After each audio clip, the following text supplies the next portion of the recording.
నువ్వు తప్ప ఇక మరొకటి ఉండకూడదు. దేవునికి స్తోత్రం.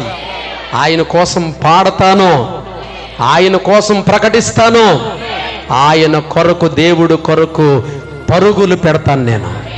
ఇది మా ఇద్దరి సమర్పణ.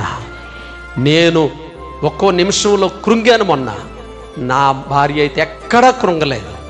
ఏమండి, మీరు కృంగిపోకూడదు అని భుజం తట్టి బలపరుస్తుంది ఎప్పటికప్పుడు. అలాంటి భార్యని దేవుడు నాకు ఇవ్వడం నాకు ఎంతో సంతోషం.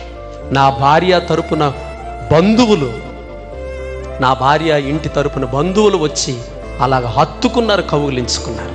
నా బంధువులు, అలాగే ఆత్మీయ బంధువులైన మీరు నన్ను విడిచిపెట్టలేదు, మమ్మల్ని పట్టుకున్నారు. మీ అందరికీ నా వందనాలు, మీ అందరికీ నా వందనాలు. నా ముందు ఒక పందెపు రంగం ఉంది. దానిలో ఓపికతో పరిగెట్టే ఓపిక నాకు దేవుడిచ్చేలా ప్రార్థించి. దేవునికి స్తోత్రం.